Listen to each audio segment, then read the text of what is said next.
السلام علیکم ورحمۃ اللہ وبرکاتہ۔ الحمدللہ آج انٹرنیشنل فنکشن ہال میں مدرسہ نظامیہ ادونی کا سالانہ جلسہ اور جامعہ نظامیہ کے اسناد، جس میں مختلف طلباء نے قرأت امام عاصم کوفی، امامت، خطابت، ملا، مغزنی ان جیسے امتحانات میں کامیابی حاصل کی، اور گزشتہ ہفتہ چونکہ سیرت النبی صلی اللہ علیہ وسلم اور قرآنی معلومات پر مشتمل ایک کوئز رکھا گیا تھا، جس میں کامیاب شدگان کے درمیان 3 گروپ بنائے گئے تھے۔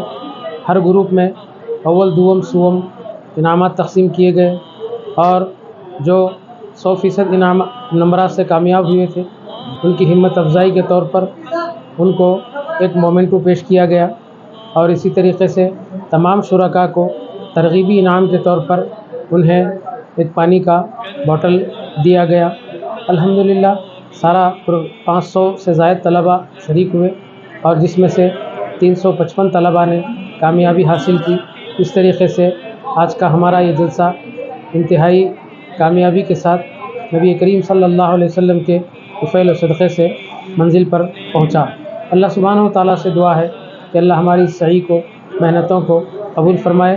ادونی ٹائمز کے چینل کے ذریعے ہم عوام الناس سے اپیل کرتے ہیں کہ دینیات اور دینی تعلیم سے اپنے آپ کو آراستہ کریں۔ وقت کوئی بھی ہو، عمر کوئی بھی ہو، سیکھنے کے لیے نہ وقت کی ضرورت ہے نہ عمر کی ضرورت ہے۔ آپ ارادہ کریں، اللہ سبحانہ و تعالیٰ اسباب بنائے گا۔ صلی اللہ تعالیٰ وسلم علی خیر خلقہ و آلہ و اصحابہ اجمعین۔ الحمدللہ رب العالمین۔ السلام علیکم ورحمۃ اللہ وبرکاتہ۔ حضرات، آج ہم نے مدرسہ نظامیہ ادونی کی جانب سے ایک جلسہ منعقد کیا، جس میں حیدرآباد جامعہ نظامیہ کے اسناد تقسیم کیے گئے، اور مدرسے میں 15 تاریخ کو ایک خصوصی جلسہ رکھا گیا، کوئز کا امتحان رکھا گیا تھا، جس میں تقریباً 450 طلباء شرکت کیے، اور بے حساب لڑکیوں نے کالجز کے، ادونی کالج، وویکانندا کالج، تمام ادونی کے کالج، دینی مدارس اور اردو میڈیم ہائی اسکول کے طلباء بھی اس میں شرکت کیے۔ اس میں سے کئی طلباء کے لیے انعامات سے نوازا گیا۔ اول نمبر، دوم نمبر، سوم نمبر کو چاندی کے میڈلز 3 تولے، 2 تولے، 1 تولے کا میڈلز دیے گئے تمام بچوں کے لیے۔ ایسے 3 گروپ کے لیے دیے گئے۔ جو لوگ بچے کم مارک لائے ان کے لیے بھی ایک ترغیبی انعام، ایک واٹر باٹل بھی تقسیم کی گیا۔ تقریباً 450 باٹل بھی تقسیم کرے مدرسے کی جانب سے، اور تمام بچوں کو کھانے کا، یعنی جو باہر سے ہمارے خادم طلبہ ہیں ان کے لیے کھانے کا بھی انتظام کیا گیا۔ یہ جلسہ کامیاب جلسہ تھا۔ اس جلسے میں حضرت ملا درویش محی الدین خالد نظامی صاحب قبلہ، ناظم جماعت نظامیہ و خلیفہ فخر دلی، حضرت گورنمنٹ سر قاضی الحاج قاضی الطاف حسین صاحب، حافظ و قاری حافظ محمد ابراہیم صاحب لطیفی کرنول، اور ادونی کے سینئر ایڈوکیٹ منصور احمد صاحب نے بھی اس جلسے میں شرکت کی۔ کئی علماء اکرام، حافظ حبیب صاحب جامعہ مسجد کے پیشمام، اور دوسرے سنڈور کے دوسرے مقاموں کے طلباء نے بھی، سجادہ نشین کوتل شریف حضرت زین العابدین عرف منا پاشا نے بھی شرکت فرمائی۔ ان کے ہاتھوں سے بھی اسناد اور انعامات تقسیم کیا گیا۔ تمام بہت سارے لوگوں نے اس میں شرکت کی، یہاں تک کہ جلسے میں لوگ کھڑے ہو کر سماعت فرمائے۔ ان تمام لوگوں کا میں تہ دل سے مشکور و ممنون ہوں، جو بھی اس جلسے میں منعقد کرنے میں دامے درمے سخن مدد کی ہے، ان کا میں تہ دل سے شکریہ ادا کرتا ہوں، اور امید کرتا ہوں کہ اس طرح کے پروگرام ہم منعقد کرتے رہیں گے اور لوگوں کا ساتھ رہے گا۔ ہمارے قدیم طلباء نے بھی بہت بڑھ چڑھ کر اس جلسے کے منعقد کرنے میں بہت ساری خدمت کی ہے، خاص کر کے ہمارے حافظ و قاری منور حسن نظامی نے بہت کام کیا ہے اس میں ان کا بھی میں شکریہ ادا کرتا ہوں. ہمارے شبیر صاحب، صادق صاحب، یہ تمام لوگوں نے، خدیم طلبہ جو مولوی دوم کی کلاسز میں تعلیم حاصل کریں، یہ لوگوں نے بھی بہت کوشش کی. ان تمام کا تہ دل سے مشکور و ممنون ہوں. بہت بہت شکریہ. السلام علیکم. وعلیکم السلام. خطبہ، قاضی، سب کچھ جو بھی ہیں، ملا، سب مدرسے نظامیہ کے فارغ ہیں، سب مدرسے نظامیہ کے فارغ ہیں الا ماشاء اللہ. کوئی اچھا ڈائریکٹ یہاں سے فارغ ہیں یا کوئی دوسرے مدرسے سے فارغ ہیں تو وہ بھی ہمارے ہی ہیں. کیوں؟ ہمارے اساتذہ کے پاس پڑھ کر وہ دوسرے جگہ پڑھے ہیں، یا تو ڈائریکٹ ہیں یا تو انڈائریکٹ ہیں. تو ہر اعتبار سے اس کا فیضان حضرت خواجہ نظام الدین اولیاء محبوب الہی کے توسط سے عام تام ہوتا جا رہا ہے.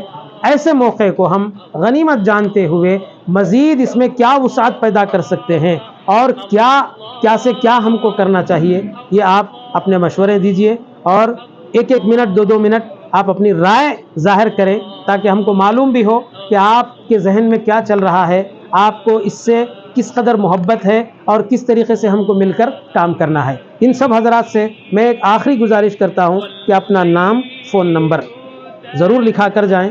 جب ضرورت پڑی ہمارے نمبروں میں سے آپ جس کو مناسب سمجھتے ہیں، معتمد صاحب ہیں یا ایک وفادار مدرسے کا آدمی، کہاں شریف بھائی ہے یہاں نہیں شریف بھائی کا نمبر لے لیں یا صدر مدرس صاحب کا نمبر لے لیں یا ذاکر حفص صاحب، جس کا بھی لے لیں. جتنی رقم بھی جمع ہو، جب بھی جمع ہو، یہ آپ پہ کیا بولتے ہیں اجباری، زبردستی نہیں ہے کہ مہینہ آپ اتنا ہی لانا ہے، اپنی سہولت سے. دیکھیے فارسی میں ایک محاورہ ہے، قطرہ قطرہ دریا شود، قطرہ قطرہ مل کر دریا ہوتا ہے. دریا دریا سمندر گردد، دریائیں جب ملتی ہیں تو سمندر ہوتا ہے. اور مدارس کا معاملہ دست غیب ہی سے چلتا ہے. دست غیب یہ ہر مدرسے کے پیچھے ہوتا ہے. اس دست غیب کو حاصل کرنے کے لیے آپسی مشورے، پیار محبت، خلوص آپ کے سامنے رکھی جائے. کیونکہ آپ کوئی غیر نہیں ہیں، اسی مدرسے کے فرزند ہیں، میں کوئی غیر نہیں ہوں. اب معتمد صاحب کی جو خدمات ہیں، 44 سال سے آپ کے خدمات ہیں اور کمیٹی کے ارکان کی خدمات ہیں اور دیگر اصحاب کی یہاں پر خدمات ہیں. کسی کی خدمت کو فراموش نہیں کیا جا سکتا. ہم میں خیریت اسی وقت ہوگی جب کہ وہ منصب الہی جو اللہ نے ہمیں نوازا ہے، تأمرون بالمعروف وتنہون عن المنکر، جب تک تم نیکی کا حکم دیتے رہو گے، برائی سے روکتے رہو گے تو تم خیر امت ہو. حالانکہ حضور پاک صلی اللہ علیہ وسلم سے پہلے بھی انبیاء آئے، ان کی بھی امتیں تھیں، لیکن مجھے بتائیے کیا کسی امت کو خیر امت کہا گیا؟ کسی امت کو خیر امت نہیں کہا گیا. جس کو کہا گیا وہ حضور صلی اللہ علیہ وسلم کی امت ہی ہے. لیکن اس خیریت کے منصب کو اگر پانا ہے تو تأمرون بالمعروف وتنہون عن المنکر کے فریضے کو انجام دینا ہے. اب امر بالمعروف نہی عن المنکر کا جو مسئلہ ہے، بہت آئے دن مشکلات کا سامنا کرنا پڑ رہا ہے.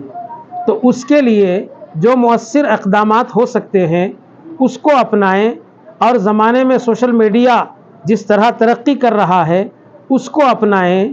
یہ بھی امر بالمعروف نہی عن المنکر کا ذریعہ ہو سکتا ہے جب ہم اس کو صحیح طریقے پر استعمال کریں.